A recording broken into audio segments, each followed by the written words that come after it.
Seja bem-vindo a mais um programa Legal Talks. Meu nome é Thomas Lau, presidente do Embrachina e da Sebra ONU. No programa de hoje, vamos falar sobre igualdade e não discriminação, o princípio e sua projeção nas relações de trabalho. Nosso convidado é o ministro Augusto César Leite Carvalho, do TST. Também sou coordenador deste programa com os doutores Guilherme Caputo Bastos, ministro do TST, e Paulo Feus, professor da PUC São Paulo. O Legal Talks promove análises sobre as decisões dos tribunais superiores e também debates jurídicos de grande relevância. O programa é uma realização do Embrachina, da APEC e da Sebra ONU. Inscreva-se em nosso canal e ative as notificações para ficar atualizado com nossos programas. Assista agora a entrevista completa. Hoje dou as boas-vindas ao nosso convidado especial, ministro Augusto César Leite Carvalho, ministro do TST, e desde já passo a palavra ao nosso coordenador, ministro Guilherme Caputo. Muito obrigado, presidente Thomas. Meus cumprimentos a todos que nos acompanham nas redes sociais do Embrachina, e quero dizer que hoje será seguramente uma tarde muito agradável, na pessoa de uma pessoa extremamente gentil, seria uma primeira qualidade da sua personalidade, mas um juiz extremamente qualificado. Tanto é que hoje não existem mais cursos da área acadêmica que o ministro Augusto César não tenha frequentado, dos bancos escolares até os pós-doutorados, né, que Salamanca o diga. De forma que eu tenho certeza que, como outros, o ministro Augusto nos brindará com uma reflexão bastante importante sobre um tema extremamente sensível. Eu fiquei muito feliz que Sua Excelência elegesse esse tema, porque é o objetivo do projeto Legal Talks, trazer essa visão de dentro da magistratura para compartilhá-la, seria melhor dizendo, com os nossos ouvintes, e que possam também conhecer um pouquinho dessas de como pensam os magistrados e como decidem os tribunais. De forma que, com essa rapidíssima apresentação, um juiz que veio brilhar em Brasília, vindo do egrégio Tribunal de Sergipe, onde frequentam vários bons juízes e bons amigos, né? Hoje brilha aqui no Tribunal Superior do Trabalho para gáudio da sociedade brasileira. De forma que eu, com essa rapidíssima apresentação, passo a palavra ao ministro Augusto César para a sua reflexão, e somos aqui todos atentos à sua explanação. Muito obrigado por ter aceito o convite, ministro Augusto César. Bom, inicialmente eu quero agradecer, já o fiz diretamente ao ministro Guilherme Caputo Bastos, que porque em sua pessoa recebi esse honroso convite de participar deste evento, né, desta nossa hora em que discutiremos esse tema tão sensível, igualdade e não discriminação, o princípio e sua projeção nas relações de trabalho. Quero saudar o presidente do Embrachina, o Dr. Thomas Lau, o Dr. Paulo Feus, também, que está aqui conosco, presente. Dizia há pouco, e reitero agora, dizia quando ingressei na nossa plataforma, ainda offline, sobre a importância desse diálogo entre duas culturas tão importantes, tão relevantes, a cultura chinesa, a cultura brasileira, que tem raízes diferentes e que muito certamente tem a assimilar uma da outra seus valores, né, os valores tão importantes tanto para a cultura oriental como também para nós, e essa circunstância, né, tão interessante de estarmos hoje aqui participando, né, desse diálogo entre a cultura chinesa e a cultura brasileira. No tema, me pareceu muito relevante, quando o ministro Guilherme Caputo Bastos me fez o convite, que nós pudéssemos tratar dele a partir de algumas inquietações, algumas dúvidas, alguns questionamentos que normalmente nós temos a respeito do princípio da igualdade, porque não parece ser tema que tenha um conteúdo jurídico pré-definido. Eu queria falar um pouquinho sobre isso, né? E para problematizar esse tema, eu pensei em algumas indagações que pareceram interessantes. Primeiro, na pirâmide normativa, né? Pensemos em Hans Kelsen um pouquinho. Naquela pirâmide de Kelsen, como estaria situado o princípio da igualdade? Não apenas porque seria um princípio, porque seria uma norma que veicularia, que enunciaria um valor ético fundamental, mas o princípio da igualdade em especial, né? Quando nós consideramos não só o direito nacional, mas também o direito internacional, e especialmente o direito internacional de direitos humanos, qual a relevância do princípio da igualdade? E que espécie de igualdade propriamente, né? Igualdade formal, igualdade material, estaria a inspirar os direitos sociais, já que nós estamos a tratar de relação de trabalho? Quando nós tratamos de relação de trabalho e da ordem jurídica que estaria a disciplinar a relação de trabalho, a regular a relação de trabalho, evidentemente que nós estamos tratando de uma dimensão, de uma projeção dos direitos econômicos, sociais e culturais, ou DESCA, né, como hoje normalmente se diz, incluindo também o direito ambiental. Qual espécie de igualdade, portanto, se seria igualdade formal, igualdade material, e que nós estaríamos a tratar? E qual espécie de igualdade, especialmente, nós estaríamos a cuidar quando estamos a versar sobre o princípio da não discriminação, esse desdobramento, eu diria, do princípio da igualdade? Eu penso também, é uma indagação que sempre se apresenta relevante, aquela que diz sobre o modo como tratam tanto as cortes judiciais como também a doutrina, no âmbito da não discriminação, a discriminação indireta, que muitas vezes não, que seguramente, não, normalmente, não aparece tão evidente na norma jurídica e que, não raro, né, se apresenta na jurisprudência dos tribunais como algo que surpreende alguns, mas não aqueles que são beneficiários, que são os destinatários dessas decisões em que se reconhece discriminação indireta numa norma que, para todos os outros setores da sociedade, haveria, para eles, haveria absoluta constitucionalidade, não haveria discriminação alguma.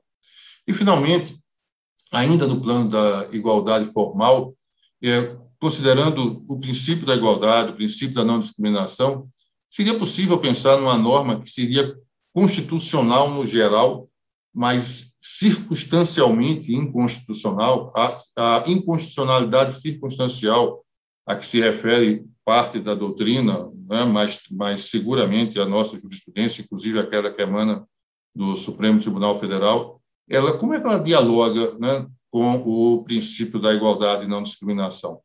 É evidente que, se nós tivermos tempo, nós poderemos, inclusive, tratar de outros temas que estão relacionados ao princípio da igualdade e que estão mais atrelados àquilo que seria a igualdade material, a igualdade substancial, né? Nós poderíamos, por exemplo, indagar se os direitos sociais, sobretudo num tempo de pandemia, de isolamento social, em que não faz muito sentido que o tratamento dispensado de saúde, de educação, de trabalho, né, o direito ao trabalho, seja diferente a depender da condição econômica das pessoas, seria possível cogitar os direitos sociais como direitos subjetivos, como direitos que podem ser reivindicados no plano individual. Uma indagação que me parece também muito interessante hoje, que utiliza alguns conceitos da ciência econômica, é aquela que diz sobre a igualdade de oportunidades ser ou não o suficiente, né? A ideia do Ubuntu, né? Aquela ideia de que todos têm o mesmo ponto de partida, já é o bastante para que nós possamos pensar na realização, na concretização por inteiro do princípio da igualdade, ou será absolutamente indispensável que nós tratemos também da igualdade de resultados, e quando a gente trata, né, da cultura chinesa, nós temos um manancial, né, de conhecimento a respeito desse tema extraordinário. Talvez, né, avançando em relação aos direitos sociais, ou aos direitos econômicos, sociais, culturais, ambientais em geral, nós podemos questionar se há a mesma efetividade em relação a esses direitos quando comparados às liberdades civis e políticas, e muito especialmente, porque a minha área de pesquisa, de estudo, é como se manifesta a Corte Interamericana de Direitos Humanos no que diz sobre a efetividade dos direitos econômicos, sociais, culturais e ambientais. Eu iniciaria, meus caros Thomas, Guilherme, Paulo, eu iniciaria falando um pouquinho sobre a igualdade formal, porque me parece que é dela, propriamente, que a gente está a cuidar quando a gente se refere ao princípio da igualdade, associando o princípio da igualdade à não discriminação. Quando a gente trata sobre os direitos sociais, é lógico que a gente está a referir um segmento da ordem jurídica que tenta estabelecer uma compensação que o direito estaria a oferecer para que, de alguma forma, se compensem as relações assimétricas, as relações desiguais que estão presentes no nosso meio social. Mas, quando a gente fala da igualdade formal, a gente está se referindo a algo que vem, especialmente a partir de 1789, né, da Declaração Universal de Direitos Humanos, que já iniciava dizendo que a lei, né, deveria ser igual para todos, né, deveria haver igualdade perante a lei. Quando a gente fala do princípio da igualdade, né, associando ao princípio da igualdade a não discriminação, a igualdade no sentido formal, portanto, a gente, de algum modo, e os autores, eu me refiro aqui muito especialmente a um autor espanhol, o Antônio Henrique Pérez Lunho, né, um autor sevilhano que é extraordinário, tem um livro, As Dimensões da Igualdade, sobre direitos sociais, que é uma leitura obrigatória, uma leitura canônica.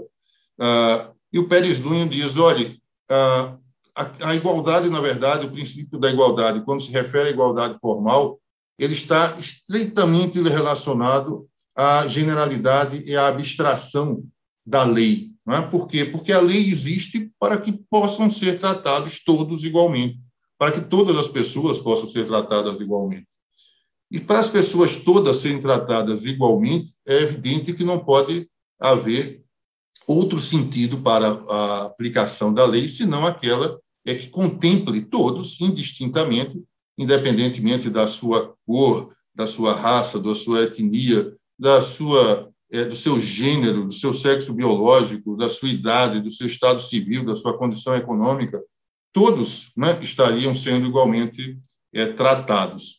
Mas quando a gente fala da igualdade formal, a gente precisa pensar em três possíveis projeções, três possíveis manifestações dessa igualdade formal, que são de muito significado. A primeira delas é aquela projeção que diz sobre o sentido imediato, né, o significado imediato da igualdade formal, que é a exigência de equiparação onde há igualdade. Há um autor, um estudioso do direito fundamental, dos direitos humanos, um autor colombiano, Carlos Bernal Pulido.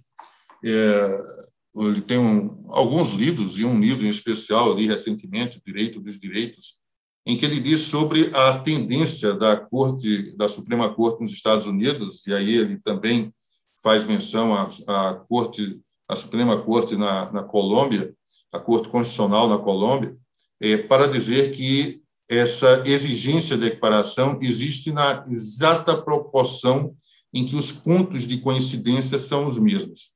Enfim, nós queremos que, havendo substancialmente igualdade entre as pessoas, que as pessoas sejam tratadas igualmente.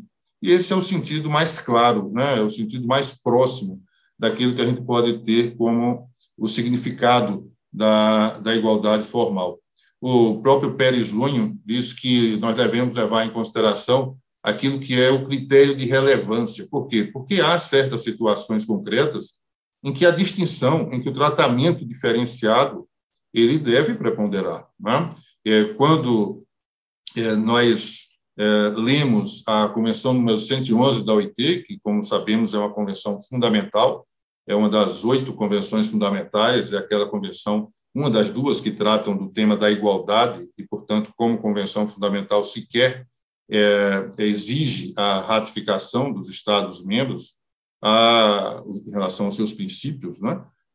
A Convenção 111 da OIT, no artigo 1º, ponto 2, ela diz assim: as distinções, exclusões ou preferências fundadas em qualificações exigidas para um determinado emprego não são consideradas como discriminação.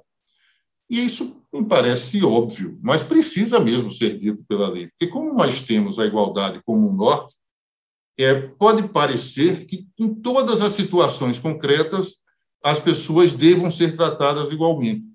E aí eu ingresso, né, naquele que é, talvez, a área, né, mais sensível para o ministro Guilherme Caputo Bastos, para o professor Paulo, né, para o nosso presidente Thomas, né, a área desportiva. Seria possível exigir que uma equipe, né, uma entidade desportiva, fosse obrigada, na hora da contratação, a contratar indistintamente pessoas do sexo masculino e pessoas do sexo feminino? Se trata ali, né, de uma entidade desportiva, de um clube, né, de futebol, por exemplo, né, futebol masculino, não, ou, no outro caso, de futebol feminino. Será que quando as empresas contratam pessoas, trabalhadores, para cuidar da higiene de banheiros, né, de toaletes, e esses banheiros são banheiros femininos, será que é possível exigir que essas empresas contratem indistintamente pessoas do sexo masculino ou pessoas do sexo feminino, né? Quando nós tratamos de outros setores, por exemplo, aquilo que diz respeito à condição econômica, a própria Constituição diz, né, que a capacidade aquisitiva das pessoas deve ser levada em consideração na hora de se aplicar a norma tributária, por exemplo. Nós, quando lemos a Constituição e também quando lemos a Consolidação das Leis do Trabalho, nós vemos que a ordem jurídica, no Brasil especialmente, mas não apenas no Brasil, lembremos da Convenção 155 da OIT, ela exige que aquelas pessoas que trabalhem além daquilo que a sua condição fisiológica suporta, né, que é a jornada de 8 horas, ou que trabalhem à noite, quando o seu organismo está a pedir o sono, o repouso, ou que trabalhem em condições de risco à sua saúde ou à sua integridade física, essas pessoas exigem a Constituição que elas recebam um adicional na sua remuneração. Isso é um tratamento diferenciado, há uma exigência de diferenciação.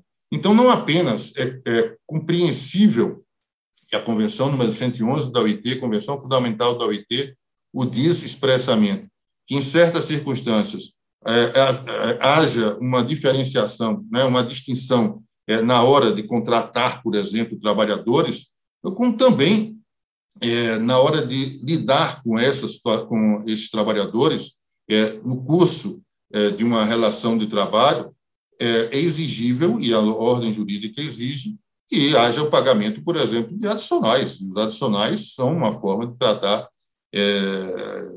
distintamente aqueles que estão em situação que esteja a exigir alguma compensação pecuniária específica. E aí, quando a gente trata de discriminação, né, dessa possível, não propriamente discriminação, desse elemento, desse tratamento distintivo, né, em relação a certas pessoas, relevando, portanto, aquilo que seria a impossibilidade, né, de discriminar por sexo, por idade, por estado civil, né, por origem, por nacionalidade, o que fosse. É interessante, quando a gente trata, portanto, de discriminação, a gente pensar no que vem a ser essa discriminação indireta. Recentemente, muito recentemente, não sei se já se passou um mês, o Supremo Tribunal Federal julgou aqui no Brasil a ação direta de inconstitucionalidade número 5.583. E essa ação direta de inconstitucionalidade tratava da constitucionalidade, e, portanto, se a OAB arguía, né, como proponente a inconstitucionalidade da Lei 9.250, de 95, que era uma lei que dizia que poderiam ser considerados dependentes para fins de imposto de renda filhos e enteados até 21 anos ou de qualquer idade, quando, e aí é o nosso ponto de interesse, quando incapacitado física ou mentalmente para o trabalho. O que é que argumentou a OAB? Argumentou, e esse seu argumento foi acolhido pelo Supremo Tribunal Federal, argumentou que, em verdade, embora essa lei, na sua leitura crua, né, aquela que se apresenta ao intérprete, ao aplicador do direito, ela não estivesse eivada, não estivesse contaminada de nada, de algo que pudesse ser cogitado como inconstitucional, na verdade, na perspectiva de um certo segmento social, ela seria inconstitucional. Por quê? Porque na perspectiva daquelas pessoas que seriam pessoas com deficiência e que estivessem, né, de algum modo, capacitadas para algum trabalho, essa lei não os trataria como dependentes. Isso faria, inclusive, com que essas pessoas, até 21 anos, não tivessem estímulo para um trabalho que, eventualmente, poderia ter um efeito emancipatório, na medida em que a lei os estaria a excluir dessa condição de dependentes. Vejam, é interessante a gente observar que uma lei que, na sua primeira leitura, seria constitucional, para um certo segmento social, ela se apresenta como inconstitucional e essa inconstitucionalidade circunstancial pode ser declarada. O Supremo Tribunal Federal, há uns 4, 5 anos, ministro Guilherme, eu me lembro do ministro Fachin fazendo uma conferência no Tribunal Superior do Trabalho e dizendo sobre os precedentes do Supremo Tribunal Federal em que ele declarou inconstitucional alguma lei em certa circunstância, em certa contingência. E o exemplo que ele deu foi, na verdade, o exemplo que é repetido pela doutrina constitucional, que é aquele que trata dos ativos que foram bloqueados na época lá do Plano Collor, e havia uma medida provisória proibindo que houvesse concessão de liminares, no sentido de liberar aqueles ativos, né? A sociedade brasileira se surpreendeu, em dado momento, com aquele bloqueio dos ativos que superassem um determinado valor e que estivessem em conta corrente, conta de caderneta de poupança, né, que era o investimento mais comum na época, e etc. E o Supremo Tribunal Federal disse, não, essa medida provisória ela não é inconstitucional, ela é constitucional, mas ela pode ser inconstitucional em certas circunstâncias. Se apresentar uma situação concreta em que visivelmente ela esteja a vulnerar o princípio da dignidade da pessoa humana, o Supremo Tribunal Federal poderá afirmar a inconstitucionalidade dessa medida provisória para essa circunstância concreta. Há alguns precedentes das cortes internacionais que me parecem muito interessantes a respeito da discriminação indireta. Se nós olharmos a jurisprudência do Tribunal de Justiça da União Europeia, nós vamos ver que, a partir dessa jurisprudência, se irradiou aquela compreensão das cortes constitucionais europeias, sobretudo, no sentido de que a discriminação indireta que se apresenta para um certo setor da sociedade deve, sim, ser levada em consideração. Eu, quando trato, né, desse tema, gosto de mencionar a sentença número 3 de 2007 do Tribunal Constitucional da Espanha. Por quê? Porque é uma situação curiosa em que se discutia a constitucionalidade de uma lei que assegurava redução de jornada,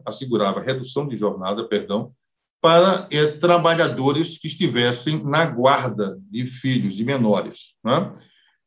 Uma determinada senhora, ela se apresenta nessa condição e ela pleiteia, ela postula à empresa que, estando a trabalhar em turnos das 6 das 10 às 16, ou das 16 às 22 horas, de segunda a sábado, que ela pudesse trabalhar apenas no turno da tarde, aliás, apenas no turno da noite, em 3 dias por semana, apenas de segunda a quarta-feira. E a empresa disse, olha, a senhora está pedindo mais do que o que a lei está autorizando. O que a lei está permitindo é que haja redução de jornada para aqueles que têm a guarda de seus filhos. Mas, nesse caso, a senhora está me pedindo que se reduza a quantidade de dias por semana em que há trabalho além disso, que se fixe apenas um turno de trabalho. Essa senhora ingressa, né, em juízo, pedindo às instâncias judiciárias da Espanha que assegurem a ela esse direito é negado pelos tribunais internos, né, nacionais. Ela recorre, porém, à Corte Constitucional da Espanha. A Corte Constitucional da Espanha faz a remissão a várias decisões, não apenas dela, mas também do Tribunal de Justiça da Constituição da União Europeia, né, sediado em Luxemburgo, decisões que remontavam a 1990 e que já vinham se referindo em várias situações concretas envolvendo relação de trabalho, à possibilidade de se declarar circunstancialmente inconstitucional uma determinada lei. E, nesse caso especificamente, a Corte Constitucional declarou a inconstitucionalidade circunstancial dessa lei, tendo em vista que, ao tratar igualmente homens e mulheres que estão com a guarda dos seus filhos, não levava em consideração a situação específica das mulheres que teriam, né, como bem sabemos, jornada dupla, né, que teriam uma vivência, uma condição de serem responsáveis, né, por aspectos que dizem respeito à família, né, e também como trabalhadoras, e, portanto, elas haveriam de ter um tratamento diferenciado.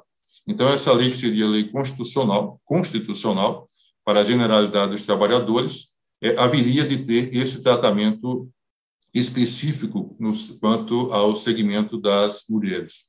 Eu diria, imagino que os meus interlocutores estariam a concordar, que nós não temos uma jurisprudência muito consolidada internamente numa situação como essa, né? Uma situação que se repete, por exemplo, no âmbito da jurisprudência do Tribunal Constitucional da Espanha, só para citar, né, um dos países que integram a União Europeia. Mas também seria precipitado nós imaginarmos que o princípio da igualdade, sobretudo naquilo que diz respeito à igualdade formal, teria um conteúdo jurídico pré-estabelecido, de fácil intelecção, de fácil percepção. E aqui eu me reporto, e aí eu, na verdade, estou a reproduzir aquilo que foi sistematizado pelo Pérez Lúñez, né, por aquele autor sevillano a que me referi há pouco, a um quarto significado, a um quarto sentido, um critério, né, de identificação da igualdade formal, que é simplesmente aquele que diz sobre a exigência de regularidade do procedimento. Eu não sei se os amigos têm, como eu tenho, um certo apreço pela semiologia jurídica. E os semiólogos, eles, de algum modo, eles descartam a possibilidade de nós atribuirmos aos valores éticos, né, aquele sentido de valor inato, né, que está entranhado na nossa sociedade desde sempre, né, o sentido justnaturalista, né, que nós atribuímos muitas vezes aos direitos humanos, que não raro passam, não necessariamente por inspiração religiosa, né, mas também por aquela inspiração racional, né, que é tão cara à Ilustração, ao movimento iluminista do século XVIII. Enfim, nós imaginamos que tudo que diz respeito à igualdade, à dignidade, à liberdade, hoje à sustentabilidade, implicaria alguns conteúdos que estariam pré-estabelecidos como valores éticos absolutos, né, como axiomas jurídicos que não poderiam ser de nenhum modo vulnerados. E há, para os semiólogos, a compreensão de que essa razão não é uma razão que tenha um conteúdo preconcebido, que a razão deve ser uma razão discursiva, a razão deve ser uma razão comunicativa, que se extraia, né, de um diálogo, que se extraia de uma situação de comunicação em que haja paridade. Algo que, entre nós, está, pelo menos eu penso, no plano da idealidade. A nossa sociedade é uma sociedade em que prevalece, que prepondera a assimetria, né? As relações não são normalmente iguais.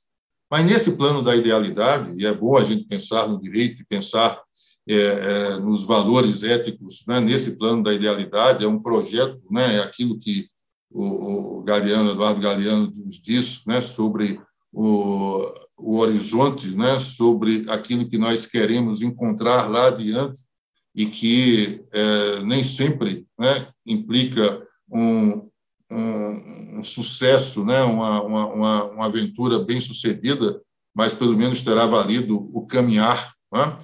E quando a gente trata do princípio da igualdade formal, nesse sentido, sem um conteúdo preconcebido, o que a gente está tratando, o que a gente está dizendo, é que a igualdade, esse significado de igualdade, aquilo que deve ser igual na relação entre pessoas, pode significar algo que seja compreendido naquela situação concreta. Né? A igualdade que se obtém é por meio do procedimento, né? Aquela que não constitui uma forma, né, como nos ensina o Niklas Luhmann, né? E eu poderia me referir ao Habermas, mas há tantos outros que compreendem a razão como razão discursiva, que não constitui uma forma de igualdade natural. Todos os homens são iguais, né? Não é isso, né? Não é expressão de valor ético a realizar. Para a igualdade de procedimento, diz Luhmann, carece de relevância se os homens são iguais ou desiguais por natureza ou por outras causas. Em cada situação concreta, nós teríamos que identificar qual o tratamento que mereceria, que deveria ser dispensado igualmente, ou se esse tratamento igual não poderia ser assegurado, porque, afinal, tendo em vista a contingência, aquilo que está sendo observado concretamente, essa igualdade formal não se justificaria. Então, quando deve prevalecer, né, a equivalência, a exigência de equiparação entre as pessoas, ou quando se deve compreender que o tratamento diferenciado se justifica, me parece que nós estamos aí numa zona gris em que o intérprete do direito tem uma função muito relevante, muito importante. Basta ver essas novas relações sociais que se apresentam hoje, não é? Aquilo que diz respeito, por exemplo, à aplicação da Lei Geral de Proteção de Dados, quando nós associamos isso a uma relação jurídica que parece esquecida, né, pela LGPD, né, que é a relação de emprego. Será que os dados, e sobretudo os dados sensíveis, né, dos trabalhadores, eles podem migrar de uma plataforma para outra? Será que isso essa pode ser uma exigência desses trabalhadores? Será que pode haver o bloqueio dessa informação, dessa base de dados? Né?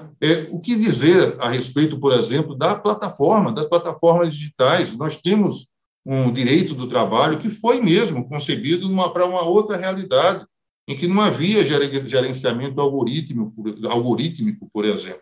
Não é? E se era assim, em que se equiparam as situações de antes, né, desse emprego industrial, desse emprego na área de serviços, na agricultura, desse emprego, dessa relação de trabalho que agora se apresenta?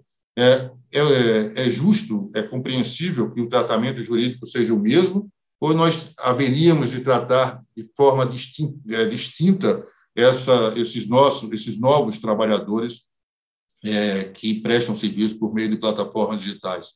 Então, o princípio da igualdade ele está presente, né? Ele se torna um princípio muito sensível nesse sentido de exigir de nós, intérpretes do direito, algo mais que a leitura fria, né, do texto da lei. E quando a gente fala do princípio da igualdade, sobretudo da igualdade formal, é interessante a gente observar como é que ele se apresenta na hierarquia das normas jurídicas. E uma primeira observação que eu faria a respeito do tema é algo que foi decidido pela Corte Interamericana de Direitos Humanos na opinião consultiva número 18, de 2003. Essa opinião consultiva, ela trata de quê? Ela trata de uma solicitação do México, do Estado do México, e que dizia respeito aos trabalhadores migrantes indocumentados. A dúvida que o México levava para a Corte Interamericana decidir em opinião consultiva, e como nós sabemos, diferente do que se dá com a jurisdição contenciosa, em que as decisões da Corte Interamericana valem, inclusive no Brasil, como títulos executivos, né, que podem ser de pronto executados, ter o seu conteúdo exigido, né, tendo em vista que não se trata sequer de sentença estrangeira que estaria a exigir a homologação pelo STJ, mas se de sentença internacional, de corte internacional, a opinião consultiva não tem essa força vinculante. E não tendo essa força vinculante, porém, ela tem o poder de estabelecer o que uma corte que está apta, que tem competência para decidir e com força obrigatória, com força vinculante na jurisdição contenciosa, o que ela pensa a respeito de determinado tema. Quando o Estado do México provoca a Corte Interamericana de Direitos Humanos para dizer sobre os direitos, sobretudo direitos relacionados ao trabalho de imigrantes indocumentados, porque, afinal, havia um precedente da Suprema Corte dos Estados Unidos, Hoffman Plastics versus NLRA, né? National Labor Relations Board, né? Enfim, essa decisão, esse precedente da Suprema Corte, estava aparentemente, segundo o México, a permitir que os migrantes não documentados pudessem ser tratados de modo a que nem todos os direitos trabalhistas fossem a eles assegurados. E, evidentemente, que nós bem sabemos que o México tem, desde o NAFTA, né, e hoje com o USMCA, né, são tratados internacionais em que as relações econômicas envolvendo relações de trabalho, inclusive pisos salariais ali e tal, a relação entre México, Estados Unidos e Canadá é muito intensa aí nessa área. E aí o México indaga a Corte Interamericana o que diz sobre isso. E a Corte vai além, e vai no limite, né, para estabelecer que o direito à igualdade, incluindo os migrantes indocumentados, mas que esse direito à igualdade é um direito ius cogens. O que é o direito ius cogens, né, para que se perceba a dimensão do que se decidiu nessa ocasião? Na verdade, o artigo 53 do Tratado de Viena, da Convenção de Viena sobre Direito dos Tratados, o artigo 53 ele define o direito ius cogens. Ele diz que é uma norma interpretativa de direito internacional geral, né? É uma norma aceita e reconhecida pela comunidade internacional, que independe, portanto, de ratificação. Tudo que diz respeito ao princípio da igualdade não precisa que o tratado que estaria a normatizar esse direito seja ratificado pelo Estado-membro. É uma norma, diz o artigo 53 da Convenção de Viena, uma norma da qual nenhuma derrogação é permitida e que só pode ser modificada por norma ulterior de direito internacional geral da mesma natureza. Se sobrevier, inclusive, diz o outro dispositivo, artigo 64, se sobrevier uma norma imperativa de direito internacional geral, né, portanto, contendo direito ius cogens, qualquer tratado existente que estiver em conflito com essa norma torna-se nulo, extingue-se. Tá? Então, não há nada que possa ser superior a uma norma ius cogens no plano do direito internacional, muito especialmente. E a Corte Interamericana de Direitos Humanos entendeu que aquilo que dizia respeito ao direito à igualdade era, sim, um direito ius cogens e, portanto, não haveria possibilidade de nenhum Estado nacional, nem integrante das Américas ali, estivesse sujeito à jurisdição da Corte Interamericana, discriminar por motivo de gênero, raça, cor, idioma, religião ou convicção, opinião política ou de outra índole, origem nacional, étnica ou social, nacionalidade, idade, situação econômica, patrimônio, estado civil, nascimento ou qualquer outra condição. Este princípio, igualdade e não discriminação, forma parte, diz a Corte, do direito fundamental internacional geral. Na atual etapa da evolução do direito internacional, o princípio fundamental da igualdade e não discriminação ingressou no domínio do ius coelho. Essa decisão é uma decisão muito relevante. Não há possibilidade de uma norma interna contrariar o princípio da igualdade sem que essa norma interna ceda espaço, necessariamente ceda espaço ao princípio da igualdade e não discriminação. Muito bem.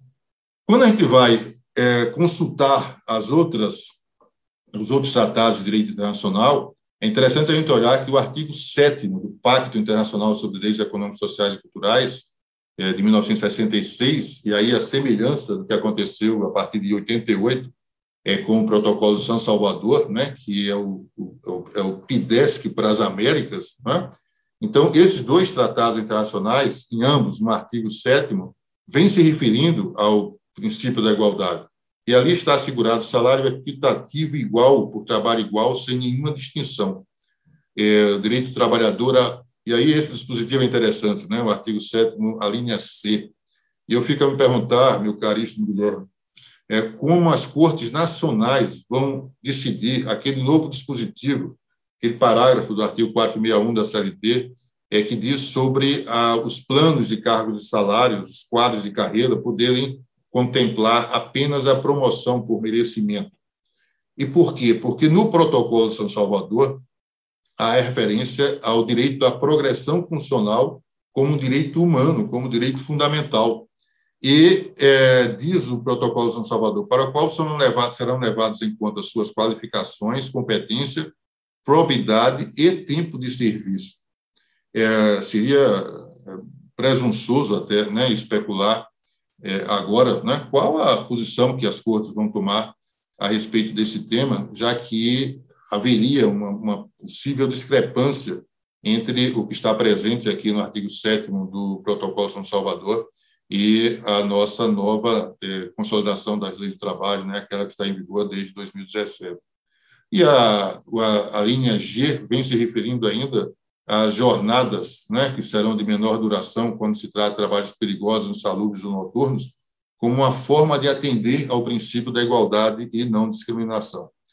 Quando a gente procura ver nos tratados internacionais, no direito internacional dos direitos humanos, nós vamos ver que há duas convenções, como eu disse há pouco, a Convenção número 100 e a Convenção número 111 da OIT, que são convenções fundamentais, portanto, os seus princípios prescindem de ratificação. Na nossa Constituição, o artigo 5º trata do princípio da igualdade e trata também, no artigo 7º, dos adicionais, os incisos 9, 16, 23, enfim, tratam dos adicionais que são assegurados como uma forma de tratar distintamente os trabalhadores em certas contingências de trabalho, sem que isso fira o princípio da igualdade. Nós temos, desde 1995, uma lei tão conhecida, que é a Lei 9.029, que foi pensada, concebida para resolver o problema da discriminação de mulheres trabalhadoras na sua admissão, que muitas vezes eram discriminadas por estarem gestantes, e, na verdade, o alcance dessa lei hoje é bem maior do que aquele que contemplaria apenas esse segmento, que já seria um segmento de relevo. Nós temos um dispositivo, que é um dispositivo que me parece que mereça uma atenção especial, que é o acréscimo que se fez em 2017 à Lei 6.019, de 1974, que é a lei que, tradicionalmente, no Brasil, trata do trabalho temporário. Alguns dispositivos foram acrescentados a essa lei para tratar não apenas do trabalho temporário, mas, como bem sabemos, também do trabalho terceirizado. E ali se assegurou o direito de os empregadores contratarem a terceirização e a subterceirização, né, e a quarteirização, como normalmente se chama, inclusive da atividade principal. Essa é a norma hoje no Brasil. O artigo 4º-C, ele vem se referindo, dessa lei 6.019, ele vem se referindo a vários direitos que devem ser assegurados aos trabalhadores terceirizados. Né? É uma dimensão existencial que está no âmbito do princípio da igualdade e que merece encômios, né? Merece todos os elogios aí, porque foi uma preocupação do legislador de não permitir que a terceirização no Brasil continuasse prevalecendo não como uma técnica de gestão empresarial, na qual ela pode ser, sim, muito útil, e ela tem sido utilizada em vários países, inclusive países europeus, países latino-americanos, países americanos, né, que já têm a terceirização na atividade principal há muito tempo, mas, não como uma forma apenas de reduzir direitos, né, de precarizar a relação de emprego. O fato é que o parágrafo 1º do artigo 4º-C diz: contratante e contratada poderão estabelecer, se assim entenderem, que os empregados da contratada farão jus a salário equivalente ao pago aos empregados da contratante. E aí a dúvida é se o princípio da igualdade que não pode, né, não pode ser violado, não pode ser vulnerado quando se trata, por exemplo, de trabalhadores a tempo parcial, de trabalhadores intermitentes, né, toda a experiência jurídica, não apenas aqui no Brasil, mas antes de acontecer aqui no Brasil, no continente europeu, e aqui nisso que eu estou falando agora, inclusive em países anglo-saxões, né, de outra linha ideológica no plano jurídico, né, que são, sobretudo, Estados Unidos e Reino Unido. Nesses países, como também nos países europeus, né, e eu quero crer que essa também é uma tendência na América Latina, né, provavelmente nos países orientais, enfim, de não permitir que essas formas de trabalho, que seriam aparentemente interessantes, úteis hoje, né, para que nós possamos atender a tantas novas expectativas que esse mundo tecnológico nos traz, que essas novas formas de trabalho sejam necessariamente formas que estejam a precarizar a condição do trabalhador. Mas, na minha avaliação, esse dispositivo deixou deixou abertura para que a terceirização fosse compreendida nessa dimensão. E o Tribunal Superior do Trabalho, né, nós participamos, o ministro Guilherme também, desse debate a respeito de prevalecer ou não entre nós uma antiga orientação jurisprudencial, 383, a de que a terceirização estava autorizada, mas ela não permitiria que houvesse um tratamento desigual para trabalhadores que estivessem prestando serviço ombro a ombro, né, na mesma empresa, um como terceirizado e outro como efetivado, contratado diretamente, mas o fato é que foi outra a direção adotada pelo Supremo Tribunal Federal, no RE 635546, fixou a tese que eu leio aqui aspeando, né, a equiparação de remuneração entre empregados da empresa tomadora de serviços e empregados da empresa contratada, terceirizada. Essa equiparação de remuneração fere o princípio da livre iniciativa, por se tratarem de agentes econômicos distintos que não podem estar sujeitos a decisões empresariais que não são suas. Bom, meus amigos, aquilo que diz respeito à igualdade formal, meu caro Thomas, meu caro Guilherme, né, meu caro Paulo, o que eu gostaria, né, de abordar como primeira provocação é basicamente isso, né, que eu tenho, que eu trouxe até esta hora. É evidente que, quando a gente fala da igualdade, a gente deve falar também da igualdade material, como eu disse ao início, e algumas sérias inquietações vêm, né, a propósito, por exemplo, daquilo que está na Agenda 2030 a respeito do incremento da igualdade de oportunidades e da diminuição da desigualdade de resultados, né? Aquilo que diz respeito à maior efetividade dos direitos civis e políticos em detrimento dos direitos econômicos, sociais e culturais quando você lê o texto dos tratados internacionais, sobretudo dos 2 pactos internacionais de 1966, e o modo, né, como progressivamente, sobretudo a Corte Interamericana, tem decidido, a partir do artigo 26 da Convenção Americana de Direitos Humanos, que trata singelamente do princípio da progressividade dos DESCA, né, dos direitos econômicos, sociais, culturais e ambientais. Mas tudo isso está mais relacionado à igualdade material, àquilo que se obtém por meio da regulação das relações jurídicas assimétricas, do que propriamente a igualdade formal, que é essa que diz respeito mais particularmente ao princípio da igualdade e não discriminação. Fico feliz, né, de ter essa oportunidade de problematizar, de trazer algumas considerações, e as tenham como pessoais naquilo que não coincidam. Seguramente, né, eu teria mais a aprender a ouvi-los a respeito desses temas, né, se não estivesse aqui a falar por hora, né, desse quase monólogo aqui a respeito desse tema tão caro, tão sensível, tão importante, tão relevante para todos nós. Ministro Augusto, fala quem tem competência, e nós o ouvimos com uma atenção e pude perceber, inclusive pelos olhares dos que lhe acompanham nessa mesa virtual, e muito interessante a sua abordagem, e acho que, se Vossa Excelência me permitir, nós poderíamos, inclusive, explorar mais essa questão especificamente para algum trabalho no ambiente até desportivo mesmo, especificamente. Porque, veja, ministro Augusto, quando a gente trata, Vossa Excelência lembrou do 461, lembrou de muitas coisas, mas me chamou a atenção o 461, que é um princípio que né, preserva, né, a igualdade nas relações de trabalho, no ambiente do trabalho. E para lembrar do time que eu torço, e quando o Rodinei, por exemplo, que é um lateral direito, ele busca a direção do Flamengo, ele busca uma equiparação salarial com o Isla, que também é lateral direito. Então, ele diz assim: eu participo dos mesmos treinamentos, eu recebo a mesma carga de exercícios, as concentrações são feitas das mesmíssimas condições, eu participo das competições, né?